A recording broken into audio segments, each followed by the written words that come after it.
What's going on, fight fans? Welcome back to Fight Night. We are here to discuss UFC Vegas 59. I am Proto here with Emperor G, KevDog, and JewJitsuDan. Boys, how we doing? Ready to make some money this week after last week's pay-per-view? Just about all of us broke even, so time to get back on the top of this hill here.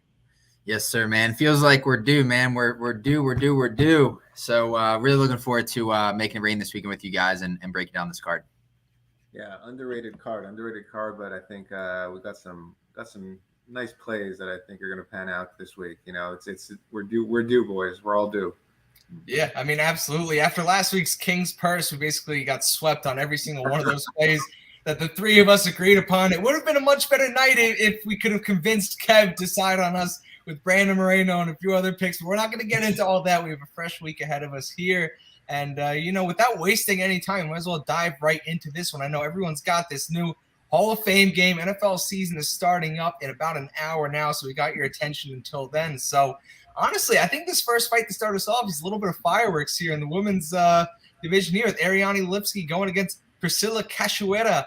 Ariane Lipski right now is minus 175. The favorite. The comeback on Cachoeira is plus 150. The good thing about these two is they come to crack. They're looking to throw hands. It's not going to be your typical boring women's MMA fight. And, before I go into this any further, just want to mention these round props. Over 2.5 sitting at minus 185. The under at plus 150. Fight to go the distance is minus 165. And not go the distance is at plus 120. Do you guys like anything on that side there? Kev, I know, you shake your head a little bit. Maybe I'll jumpstart this one with you. Yeah. Let's just put it this way. The light bulb effect didn't go off there, but I'm sure that it'll pop at some point. Like you guys said, or like you said, Matt, this fight, it's going to be a barn burner type of fight. I don't think either women are looking for that grappling exchange to take this to the mat, find submissions. I just think it's just going to be a swing and bang type of fight. I think with, both women coming in 3 and 4 in the UFC, for a woman by the name of Queen of Violence, I don't know. Maybe she should think of a different nickname. Maybe like the Princess of Violence in the smallest village. She cracks, though. She comes to bang. She does come to bang, but, I look at her history and her record, and a woman by that nickname, the Queen. I mean, like I said, I think she's more like a princess in the smallest village in Brazil, but we'll just go with the Queen of Violence for now. But, I look at both ladies. I don't think either lady is on this come up. Like, is this future of the division. Ariane Lipski, she's supporting a 36% striking accuracy. I tend to see that she has this tendency to just kind of shadow box and just swing in the air.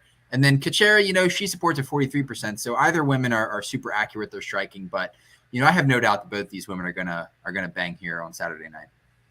Yeah, I don't really lean any one side. I kind of like the under actually in this fight. Me too. I'm glad you said that. Yeah, because like it's both these women have shown that they can get finished, but they both, they also finish. So it kind of goes both ways, and it's such a kind of a high variance with women's MMA. Like you get those types of surprises in those fights that you kind of, the odds makers are leaning towards the distance to go the full 3 rounds.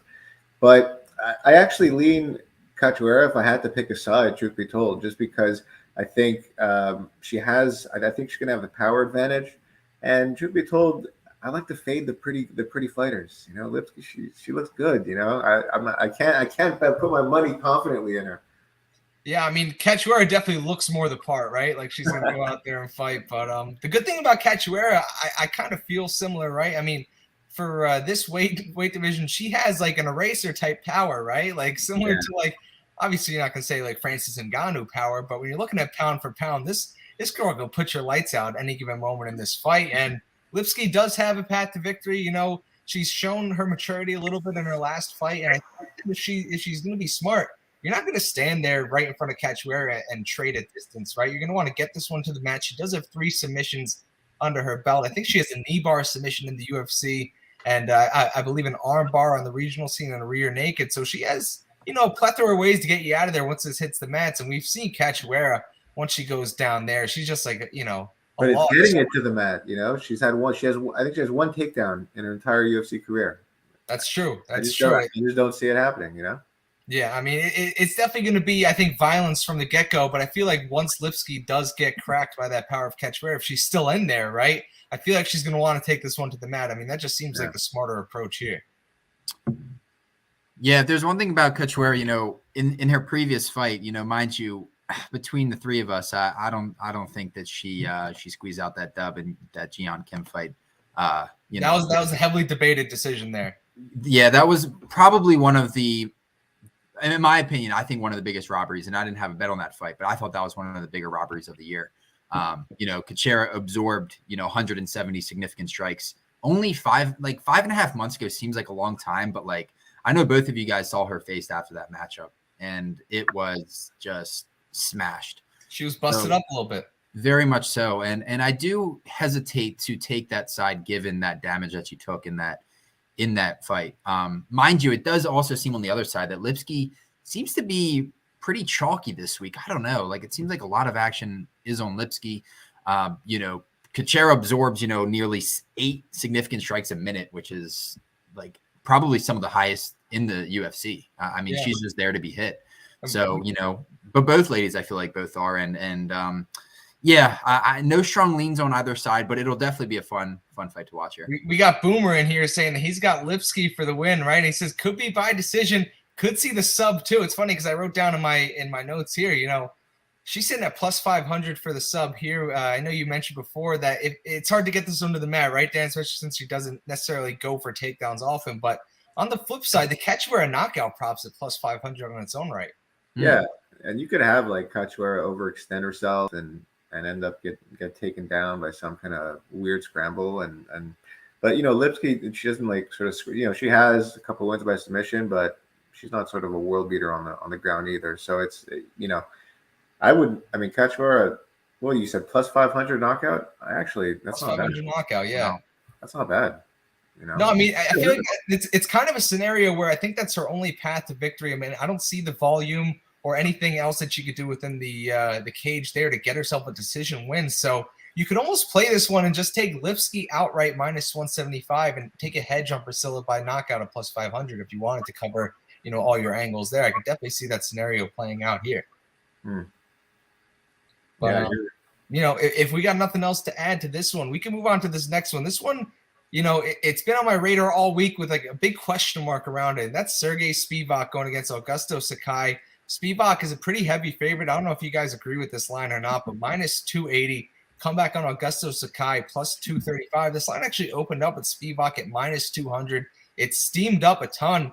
And just a little note before we break into this one, you know, Sakai, he has 4 losses in his professional career. All 4 losses came when he was the underdog, but we have not seen him at this dog price yet in the UFC. In his last fight against Tai Tuivasa, who is currently ranked, I believe, 3rd in the heavyweight rankings, taking on Cyril Gane in his next fight, he was a plus 100 underdog in that matchup. Then before that against Jairzinho Rozenstruik, he was plus 125. And the fight before that against Alexander Overeem, where, you know, started this decline, he was only plus 145. So to see him at this plus 235 dog money, it's kind of a head scratcher. I do understand he lost 3 in a row, all 3, you know, in pretty bad fashion, especially that last one. He laid unconscious on that canvas for a good minute before he got back up. I think it's been about 8 months since that fight against Tai Tuivasa.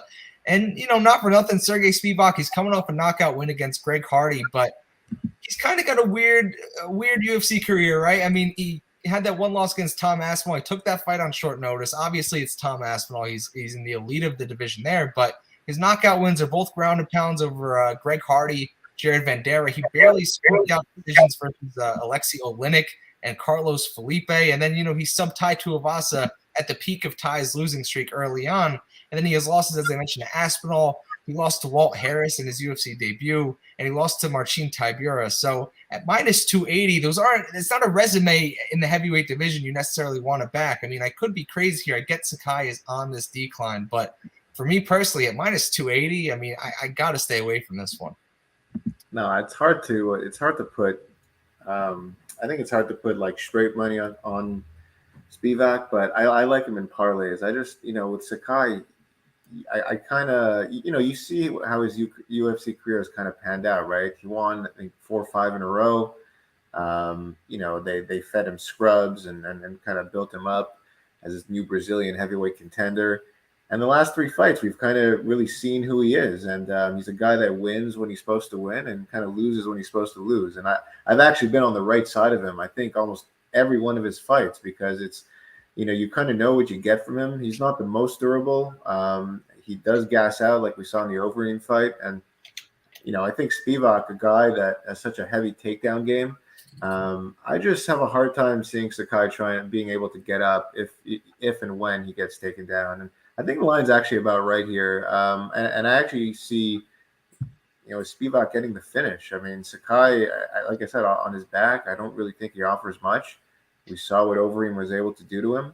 Overeem's not exactly, he's a competent grappler, but I would definitely say Spivak is the heavier guy, and I think he has the tools to, make a run in this division. So I like Spivak here quite a bit, actually. And we saw what Spivak did to Greg Hardy. I mean, he tossed him around like a rag doll, and Greg Hardy had to weigh 300 plus pounds on fight night there.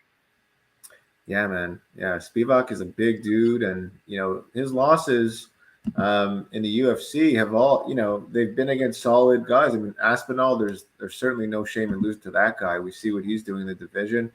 Marcin Tybura, kind of hit or miss. I mean, that's the kind of the one outlier I see. But Walt Harris, kind of starched him in the first minute of their fight.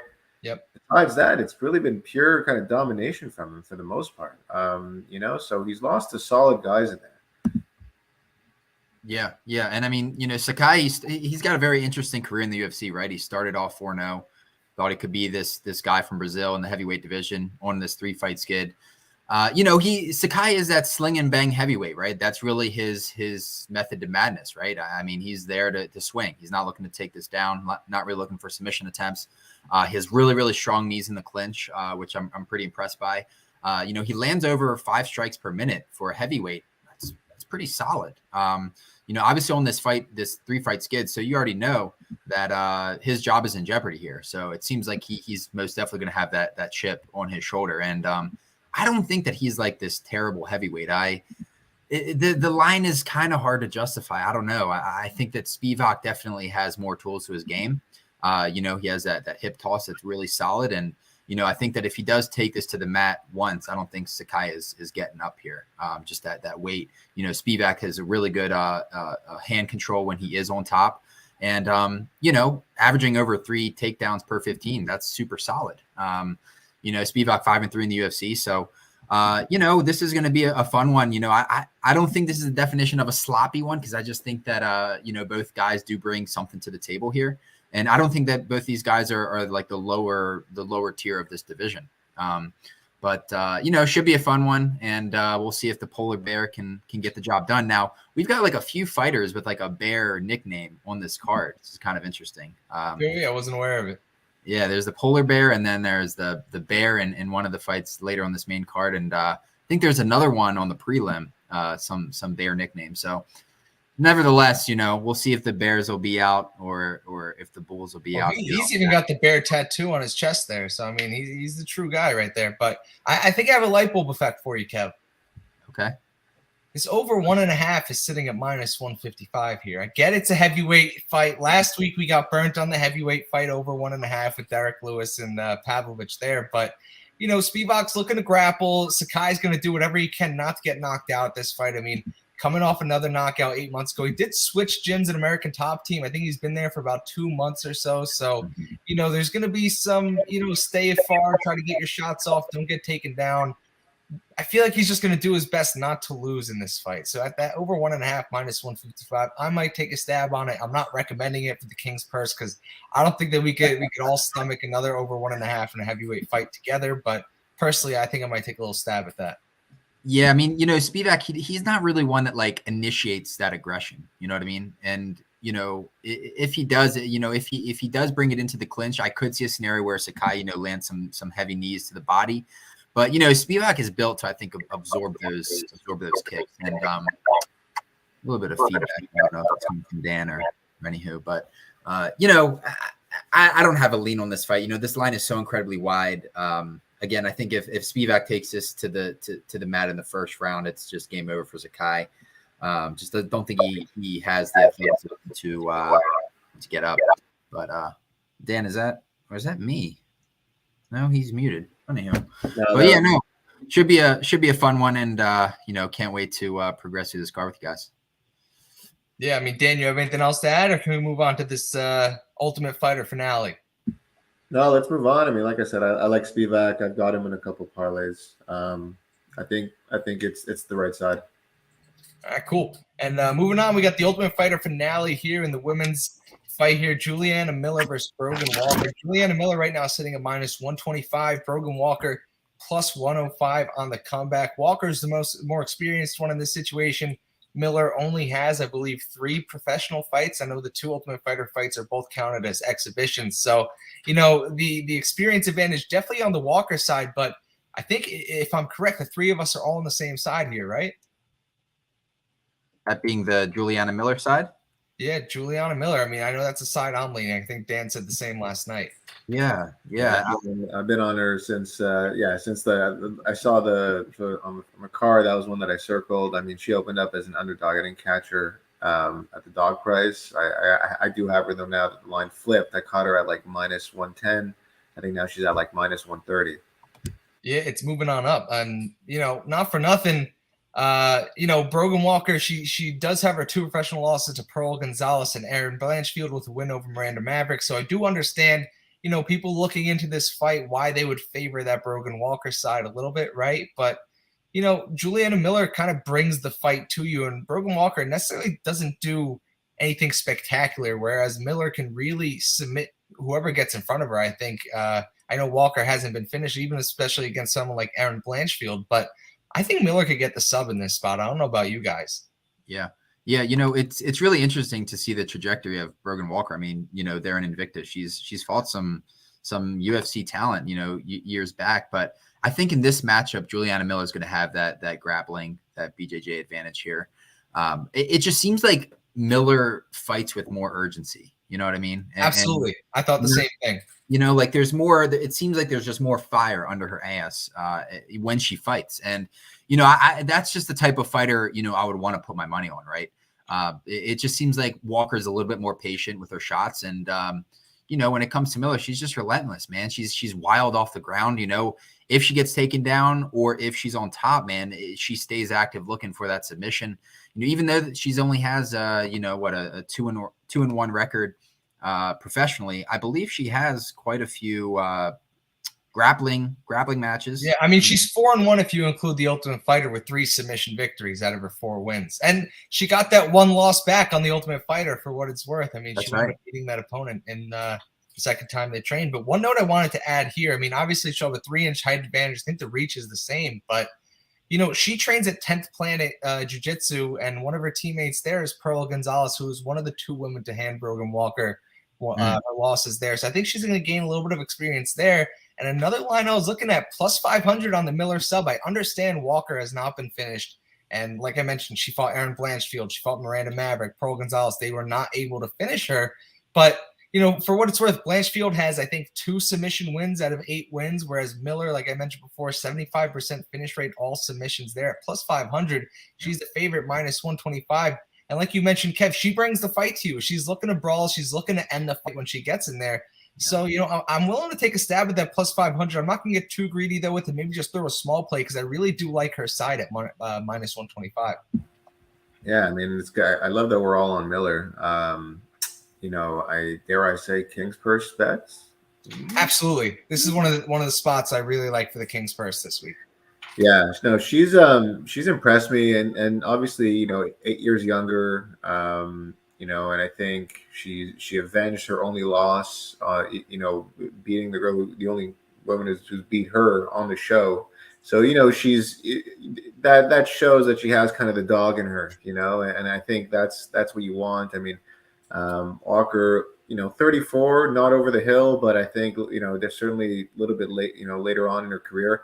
I think Miller is going to show the bigger improvements from when the show was taped to now. And I do think, like, she just has that I absolutely agree with your take on the finish. I mean, I think it can happen. I think, again, when these younger fighters we don't see them for 6 months, 8 months, you gotta, they're at that age where the improvements are happening so rapidly that it becomes a new fighter every time we see them. And I think she was my favorite to win the show. She's in the finals, so I think she's in the prime spot, and I think she's going to be one of these fighters to come up the show that's actually going to be able to make noise in the division. Actually, I'm pretty high on her. Yeah, and she seems like one of those fighters, right? Like this is like the championship of the Ultimate Fighter, right? Like I feel like she's there to make an impact, right? Like I don't envision Miller coming out hesitant any means. She just has that aggression, and I think a finish is definitely live here. I'm curious, Matt, if you've got it, just like the inside the distance prop, like KO/sub. I don't have that, but I mean, just the under 2.5 line is big enough as it is, right? It's plus 280 if you want to go with the under there, which is, a little bit ridiculous. The knockouts there, right, for a ground and pound if she gets the hooks in and flattens her out, but I feel like she's just going to go to her patented submissions, right? I mean, I just feel she trains, like I mentioned, a 10th planner with Pro Gonzalez, who has already rolled with Walker in a fight and beaten her. So, I'll go with the sub. I don't have the line for finish in front of me. I'd imagine it's somewhere around plus 400-ish. So, if it's anything above plus 400, you got to take the finish prop over the sub, just because, value-wise, it makes more sense, cover all your angles there. But I'm glad we all agree on this fight here. I really like. BetOnline has it at plus 360 inside the distance. Plus 360. Yeah, so I'll probably hang with that submission prop personally. You said the under 2.5 is plus 275. Plus 280. 280? Mm-hmm. Damn. Yeah, I mean, for what it's worth, Walker's never actually the one time of the Ultimate Fighter, I think she got a submission win, if I'm not wrong. Otherwise, every fight of hers has gone to the scorecard. So big reason for that there. But, it's definitely, I think, worth a play. Definitely some value there when you're looking at 75% of Miller's wins coming from inside the distance. So don't want to reiterate myself too much there, but if you guys have anything else to add, feel free to add on. But if not, we can move on to the heavyweight finale here for the Ultimate Fighter. And it's one of the fights here I've been looking forward to since the show aired, right? I mean, you got Zach Pauga taking on Muhammad Usman, the welterweight champion Kamaru Usman's, I believe it's his older brother, if I'm not mistaken, Mo. And, Zach Pauga minus 250 favorite. Comeback on Usman is plus 210. A lot of casual people are going to see that last name Usman and scratch their head. Why is it 2-1 underdog, right? But, me personally, I've made money betting against Muhammad Usman before. It's one of my all-time favorite bets. I was telling you guys about it before. When he was in the PFL, he fought this guy named, I believe it was Brendan Sales, and I had Brendan Sales at like plus 500 on the money line, and I had him plus 1,100 by submission. He won by submission in like the late second or third round, so I was happy. I cashed out that fight, and ever since then, I've been thinking, like, whenever Muhammad Usman fights again, I cannot wait to fade him because, he's so one-dimensional. He has an overhand right, not much else. And, he's the type of fighter, right, at this heavyweight division where he's so scared of gassing out that he won't throw any output out. And he's so one-dimensional that he kind of just handicaps himself. And someone like Pauga here, who I think is the complete package, is he going to be a heavyweight champ one day?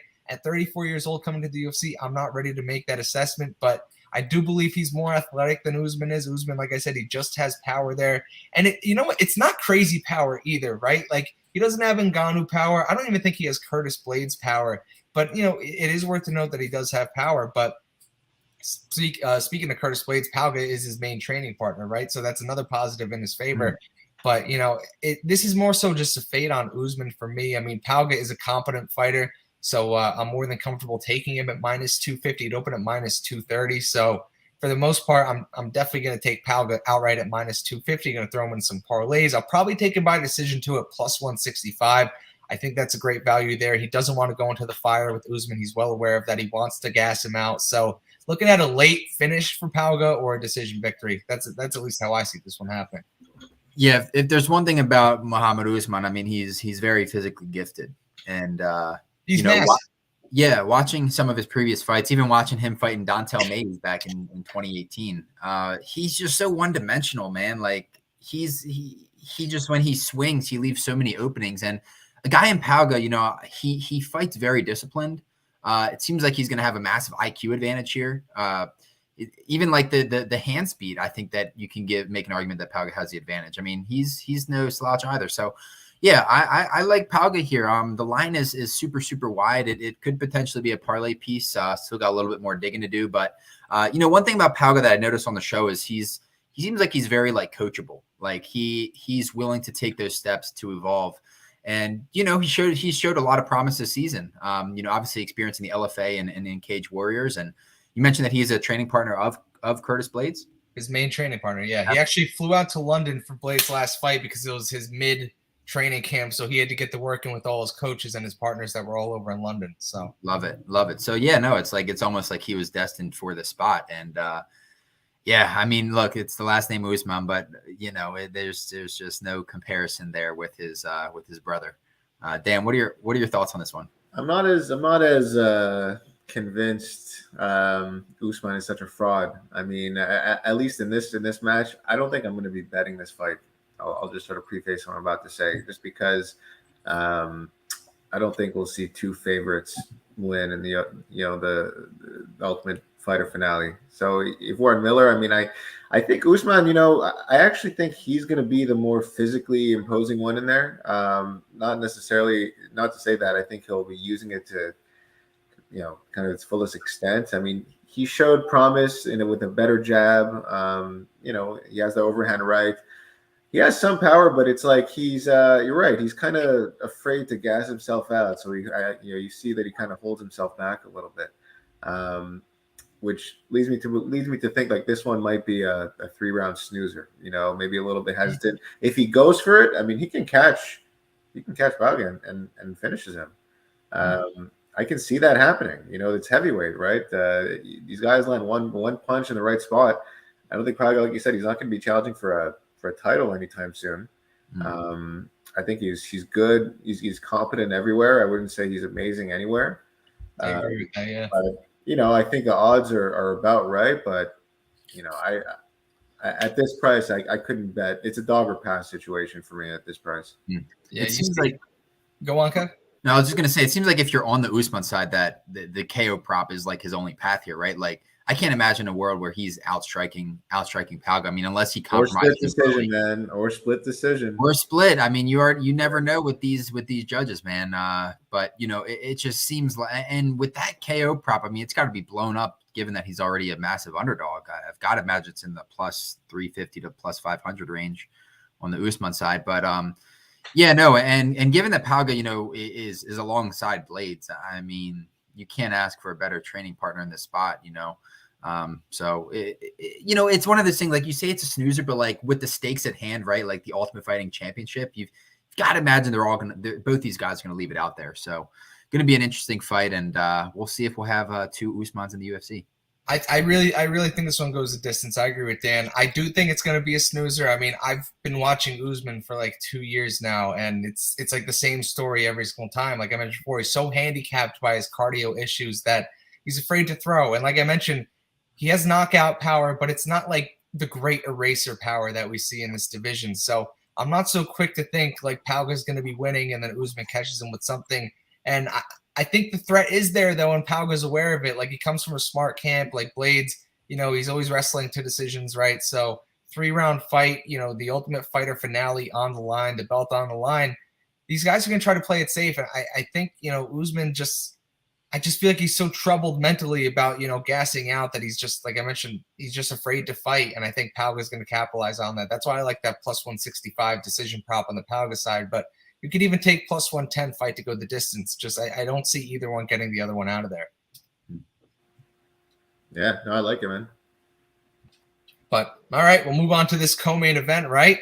I know we're a little bit split on this one here. I think me and Dan are on the same side, but we got Vicente Luque minus 180 favorite going against Jeff Neal plus 155. Luque coming off a main event loss to Bilal Muhammad his last time out just a few months ago, it feels like. And then Jeff Neal coming off that, you know, questionable split decision win against Santiago Ponzinibbio. I don't know how any of the judges gave Ponzinibbio that fight, but, you know, he got the win at the end of the day. So we're a little bit split here. I know me and Dan are on the Neal side, so I'm going to let Kev start us off here and try to convince us to hop over to Luque with him, the son of assassin. Well, look, I'm going to start off by talking about Jeff Neal, man. Like, I have a lot of respect for him. You know, the way he fights, he's not one that's going to, you know, put out a bajillion strikes, right? He's not one that's going to, you know, blitz in that first round, balls to the wall. He's one that's really just going to remain patient and pick those minutes in the fight where he just kind of has his moments, right? picking his shots, staying patient, and obviously training at Fortis MMA, with Saif Saud. I mean, I have a tremendous amount of respect for that gym and how they evolve their fighters. And I think you guys both remember that pep talk Saud had with Neil in that Ponzinibbio fight going into the last round. I mean, that I don't think we've ever seen Saud that heated that way. And it gives me that sense like, Saud really believes in this guy, Jeff Neal, and Jeff Neal believes in his coach. And, that type of coaching you want to see between your fighter and your coach. On the Luque side, number 6 in the world, Jeff Neal, number 13 in the world in the division. For the record, Luque has never been finished. There have been times in the UFC where he has gotten absolutely cracked multiple times. In the Woodley fight, in the Chiesa fight, even almost got finished and then choked. But man, he just finds a way, man. That nickname is spot on, Silent Assassin. 13 wins in the UFC, 12 inside the distance. The guy's a bona fide killer. I think the strike, the line is pretty warranted here with the -170. But in both these guys' defenses, right? Like I don't think one guy can say they get hit more than the other. Because Luque is definitely there to be hit, but so is Neal. And by the numbers, they're both absorbing nearly 5 strikes per minute. So, for me, I just think that Luque has more of a diverse array of his fighting. I think that Luque has that submission game. I think, mind you, Neal has those kicks as well, but Luque has those kicks too. And, it's going to be a fun matchup. I expect violence in this fight. It'll be interesting if this goes all 3, especially if for Luque's side, given that, he's finishing all of his opponents by submissions, by knockouts. So, going to be a fun one. You guys already know where I'm at here. I just think that Luque has more tools in the shed, and that's what it really comes down for me. You're locked in already, right? Yeah. So I locked it in on Monday at -170 for 1.7 units. So that's the only play that I've officially locked in. I just like this spot for him to rebound. I know you're going to give me a shoot here, Matt. Luque has never lost 2 straight in the UFC, comes back rebounding. And I get that 2 of those comebacks were versus Nico Price, but it is a testament to his career in the UFC that he hasn't lost 2 straight to all those other opponents that he has already fought. So going to be a fun one. I can't wait for this fight. It's going to be action packed and fire out the gate. Yeah, Dan, you take this one off for me, and I'll just back you up, I guess.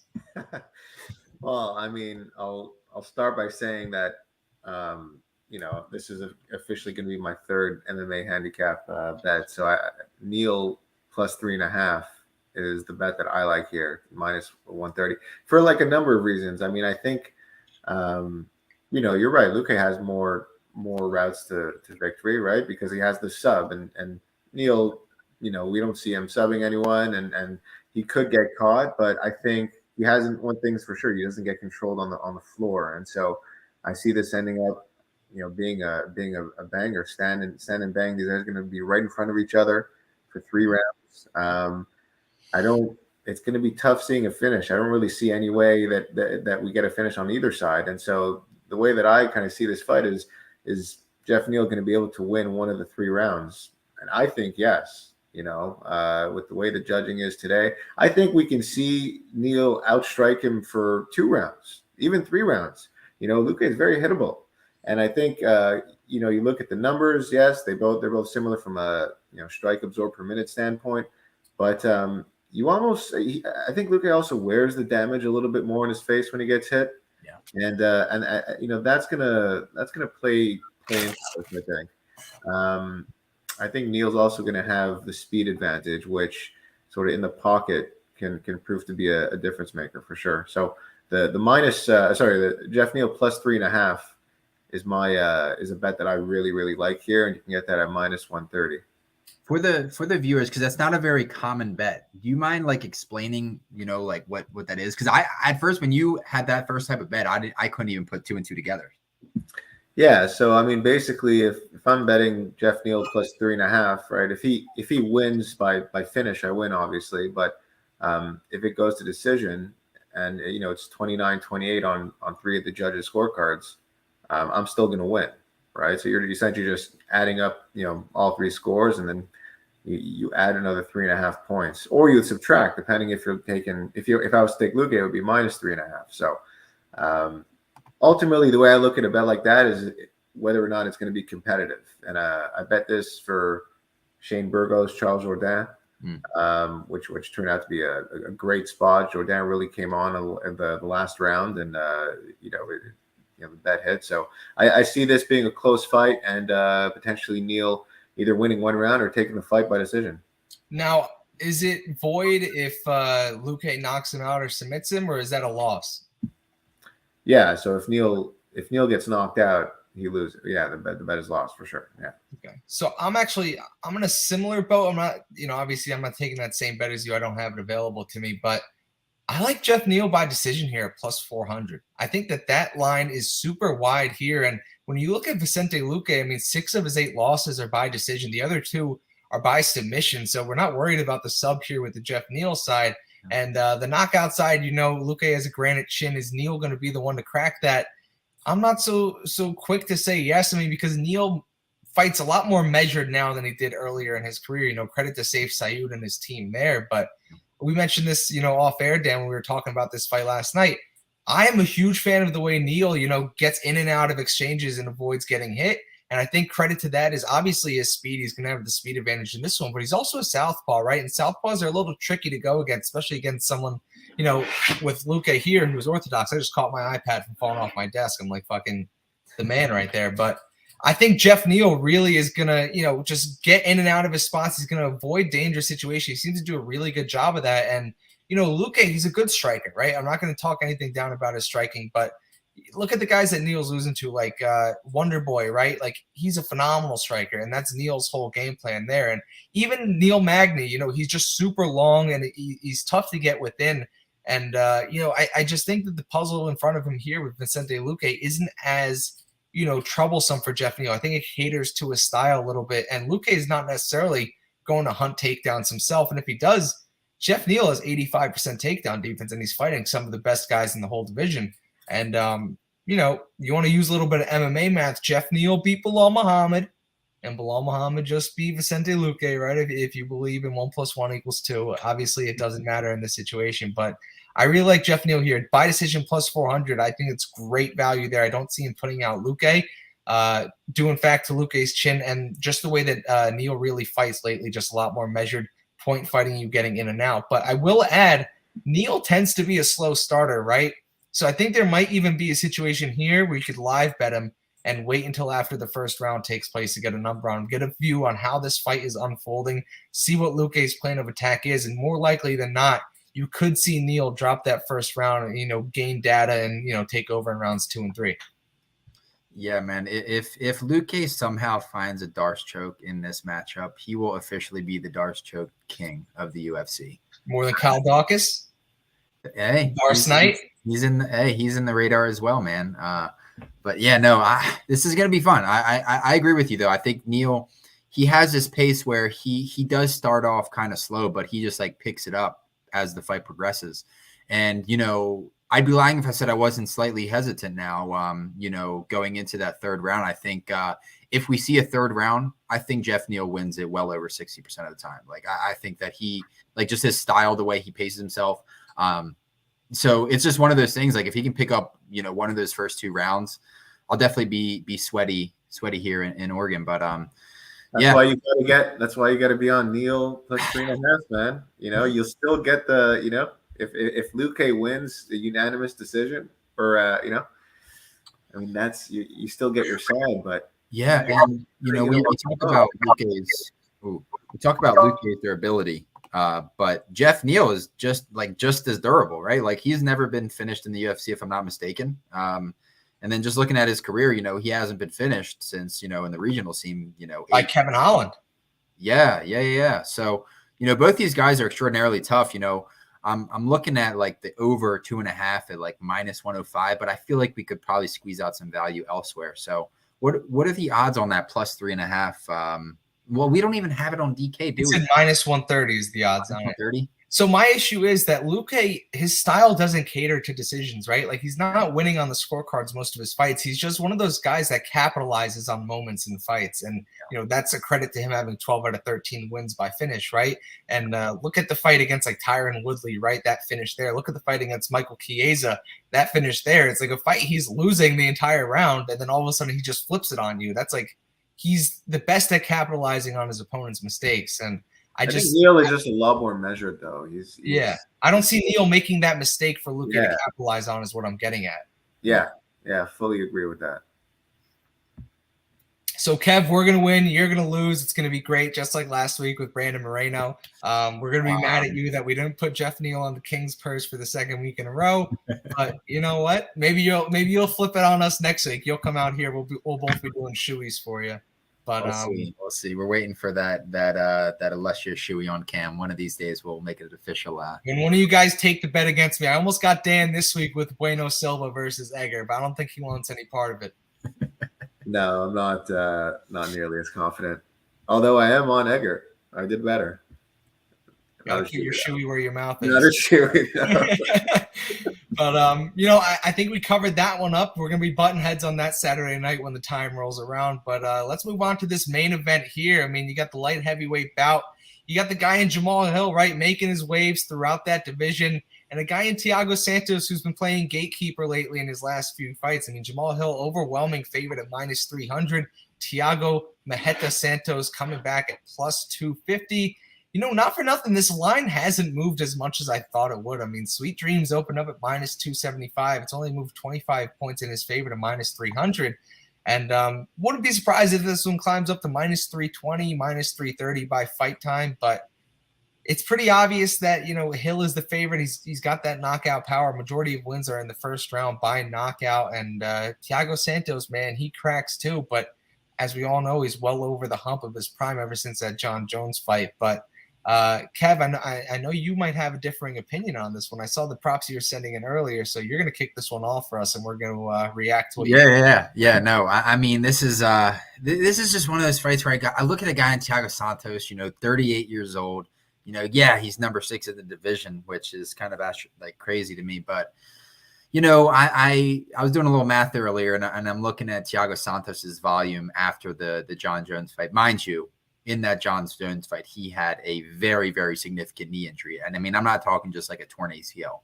I'm talking torn ACL, MCL, PCL, meniscus. Like, when you have an injury like that, I don't care if it's a year ago or 5 years ago, like you're going to lose a step. And the numbers show that, since that fight, since the John Jones fight, he's landing 2.47 strikes landed per minute. So like you just can see the hesitation since that John Jones fight. He's not the same Thiago Maheta Santos that we've seen, knocking guys out, putting them in the shadow realm.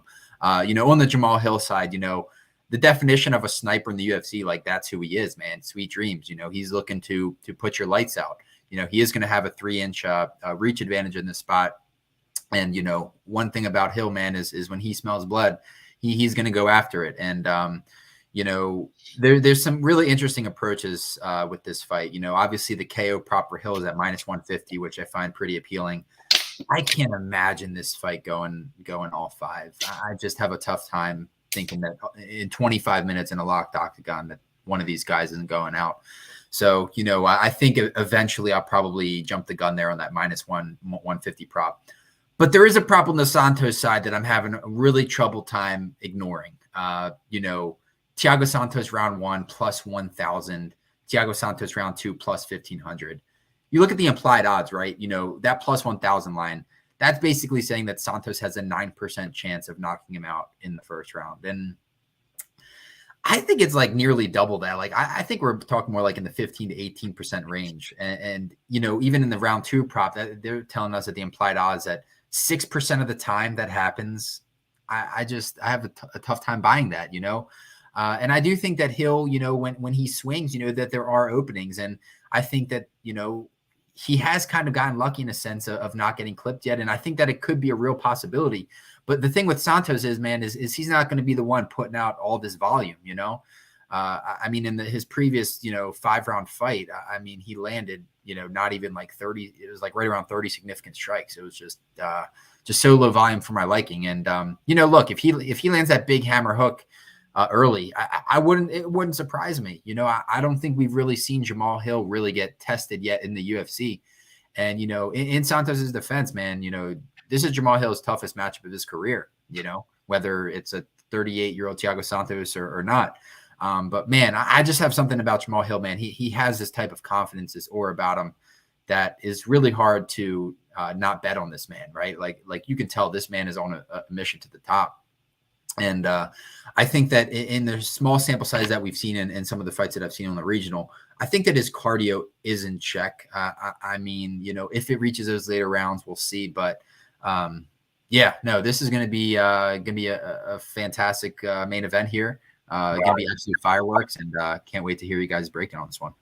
It wouldn't be a betting show without a couple of round props from you, buddy. Yeah, right. We haven't heard many sabermetrics from tonight, so the round prop, I guess, was next up at the arsenal. Yeah, but I get your point about Santos. He obviously has the power to finish Hill. I think Hill is this fight is becoming almost unbettable, truth be told, because I think Hill is the clear side for a number of reasons that, a lot of the stuff that you guys mentioned, I don't need to really dive into it, but I think the moral of the story is just Santos has been regressing. He's not what he used to be. He still has the power, but he's tentative. He doesn't come out with that sort of berserker kind of mindset that he used to that got him to that shot to the title of John Jones. And then you have Hill that I think is going to be a guy that's going to actually force the action here.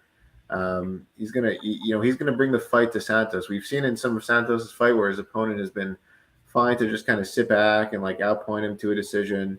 I don't see that here. I think Hill is a killer. He goes in there to finish, and I think his inside the distance or KO props like a -165 now on Bet Online. Like I said, it's almost unbettable. I have Hill, parlayed with a couple fights, couple spots here on this card. One is with Brian Battle. I think he's the clear side. So the question then becomes like, how can you like use that as an anchor for either another fight, or if you look at props again, -175 for a finish, it's tough. Even though I do think it's going to happen, again, we've seen sometimes these situations where maybe Hill, gets clipped once and then becomes a little bit more hesitant the rest of the fight, and we do see this go to a decision. It can happen. Santos can clip him early. Maybe we see Hill kind of get, almost get out of there and come back and win a decision. I wouldn't be surprised. Show his maturity a little bit.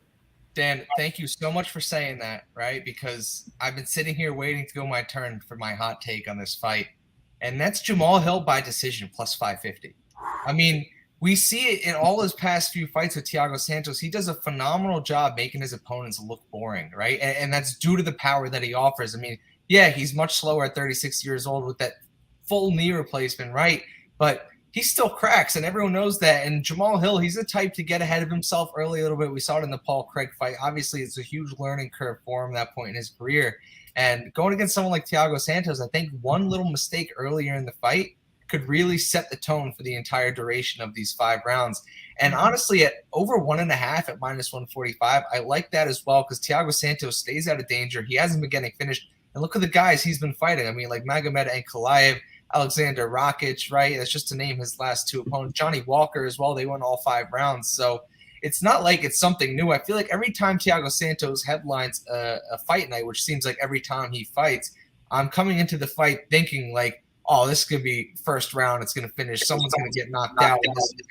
And it somehow happens that it keeps going to decision. And, not for nothing, this Jamal Hill knockout train is something relatively new. It's contrary to what we see out of most fighters. Like, he was getting decision wins on the regional scene. He comes into the UFC and then the knockouts start, coming crazy. But that over 1.5 at -145. I mean, we look just 4 fights ago, we fought OSP over in St. Preux. That one went deep into the second round, right? So Thiago Santos, I think that he has a good chance of surviving long enough until then.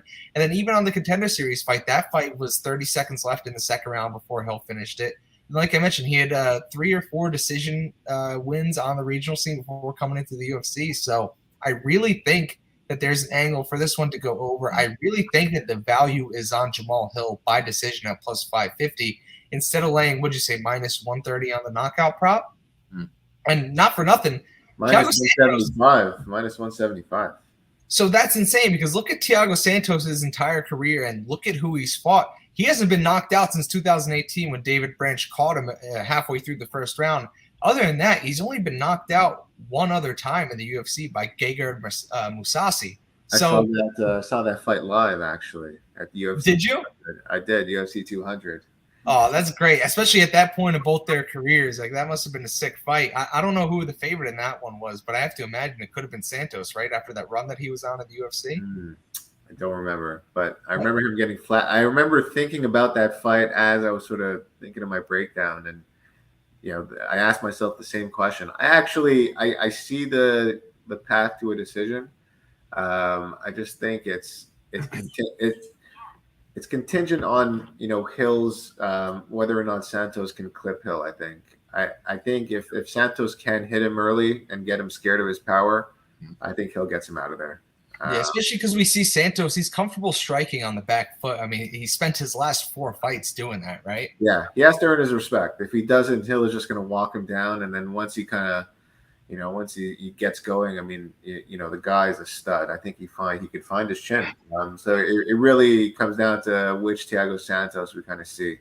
That'll depict what kind of fight we end up with, Yeah, and I'm picking up the sabermetrics for Kev here, but Thiago Santos is a new father. And I mentioned this to you guys. That's one of my favorite handicapping sabermetrics of all time. You got a family now, right? You got 38 though? At 38? Year of France, right? We saw that whole evolution. He credited it to being a father now and a husband. So yeah, ask Cowboy how that ended up. Okay. It's it's not going to fit everyone's foot, that shoe, but I'm just playing around here, but it's just, I think that Santos, like I said, he has a knack for making exciting fights boring, and I feel like we're just going to see that again. Yeah, we talk about this light bulb effect, and it only applies for over under rounds. That over 1.5 at -145 is free money. Like that is free money, and I really think so. We're gonna rewatch this video, and we're gonna be like, "Yep, that was free money." I think that Hill has the tool to boom. There she is. That's free money. That's free money. -145 over 1.5. We're gonna get off this show, Dan. If you're on board, man, I think it's worthy of like a 1.5 UE to win round 1. If we're, I know Matt's on the same page, but man, I'm just like seeing that light bulb there, and that's just gonna hit. I think that's gonna hit easy. Over 1.5. You said -145. Yes. Yeah, I like that. Let's ride. He's in, baby. Let's go. That's another KP bet with Juliana Miller. So we got 2 of them. Stamp of approval. We got that one in. Before we wrap this thing up, if you guys have a bet that you just can't hold on to anymore on this prelims, you might as well shout it out now before we get off and talk more about it Saturday on the Twitter Spaces. So if you guys have anything that's jumping out to you, please feel free to shout it out. Kev, go ahead. I'll go after you. Shoot. In regards to the prelims, I like Battle in this. I like Brian Battle. That's really the only spot on the prelims that I see. I think I mentioned this to you guys earlier, but I don't think that we're going to see a card where we have a lot of dogs barking. That's kind of more my style. I don't know if you guys have kind of picked up, but I just don't see a lot of underdogs on this card that I feel good in. I understand that Battle is super raw, and I was kind of getting eat up on it on a Twitter space the other day. That Takashi Sato that can just put his lights out, which I think he could, but I'm just not very high. Sean Gore, right? So yeah, I'm just not very high on him, and I just love how Battle mixes in his game. He just seems like one of those guys that continues to evolve, and I think we're going to see the best version of him. I don't think I can say the same about Sato. I think we know what we're going to get. And I think he's just going to control this fight. The line's at -2, some 260 last I looked. the inside the distance was around plus 250. I think that he's going to finish. I really think he's going to submit him, but I'm not going to take a chance that he knocks him out. So that's my only lean on the prelims. Kev going with almost a 3-1 favorite as his prelim pick. That's something you never thought you'd ever It's see. inside AA. For the record, it's for the inside the distance prop. Okay. I got you. Dan, what do you got for us for these prelims? I'm sticking with my my two chalky picks. Combine that at plus odds. So I've got the under in the Spivak fight. So I'm taking that. That's a minus 165. And I'm adding Corey McKenna, money line minus 230. That's bold. I hate that price. I've actually been hearing a lot of good things about how good her camp's been going at American Top Team, and I'm convinced. So I think that's actually a nice little parlay anchor. You get plus 130 odds. So there you go. That's I don't have a lot of spots on the underdog, the undercard. It's not a couple fights. I mean, a lot of the lines got steamed hard, really, really early this week. So definitely some wide lines throughout. Yeah. But me, you guys know I'm on the Bueno Silva side plus 105. Dan, we're going head to head on that one. But on top of that one, I'm in love with Terrence McKinney by submission at plus 130 here. I mean, we see it's a deficiency in Gonzalez's game. A lot of people expect McKinney to come out with the knockout, but I think he's a more proficient grappler than he is a striker, and I feel like he's going to want to, take this fight places to show off parts of his game. I really just see the submission come through with this one at plus 130. Wow, I feel that's pretty bold, like in a sense. I mean, he's such a wide line, but hey, I think McKinney's extraordinarily dangerous. It'll be interesting to see how he approaches this fight after his last time out for Stober. But I don't want to get too much into the prelims. I know we'll be chopping it up here Saturday morning. Can't wait. Always a pleasure breaking these fights down with the boys, and already know we're going to be cashing in this weekend. Absolutely. And Dan, you better be behind me with this McKinney pick because we're already head to head on Bueno Silva. I don't want both my prelim bets to be against you. So, I mean, listen, you got to think McKinney's the side, obviously. By submission, I mean, it could happen, I guess. Let's just hope it happens within the first 3 minutes of the fight. Otherwise, we have a problem. Yeah, that's for sure. Anyone laying minus 850 on that guy straight up needs to get their face examined in his fourth UFC fight, right? And he hasn't gone over 5 minutes. So it's a big drop from Drew Dober. Yeah, absolutely. They're doing that on purpose, right? I mean, he's an exciting fighter. He's becoming a big name. So definitely going to be exciting to watch him fight moving forward. But we're going to be chopping this one up Saturday on the Twitter Spaces. The fights are at normal times this week, and I think at 7 p.m. on the East Coast. So our normal 11 a.m. Eastern time, Twitter Spaces time looks like it's going to be a lock. We're going to be in there chopping it up. If you were in there last week, you must have made a ton of money because we were dropping dimes left and right throughout that entire space. Didn't necessarily translate to our own success. But, thinking back when we were talking about it, seemed like every single fight we had these leans and these conviction spots that people really could have made money on. I know people in the Fight Night channel made some money last Saturday night. So, make sure you tune into that Spaces there. Make sure you check out KOD Media. Make sure you just give us a follow on Twitter as well. You got the shout out right there from Knights of Dejan giving you all the outlets. So thank you guys for joining us here live. If you were here joining in, if you're watching the recap, I hope you enjoyed all the takes here. I hope you make some money with this main card with us. And like I said, join us on Twitter Saturday at 11 a.m.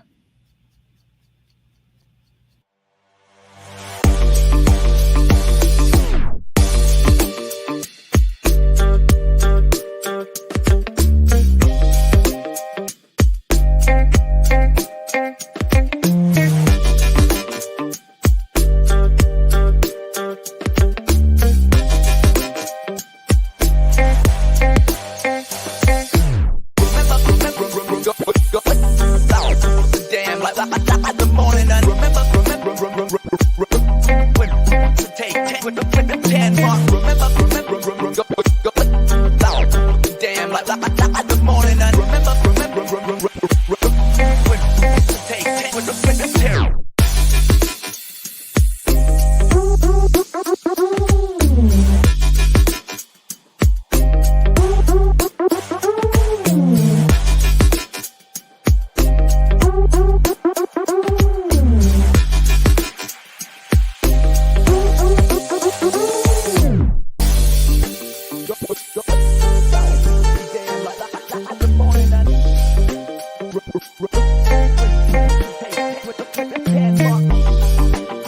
Damn, like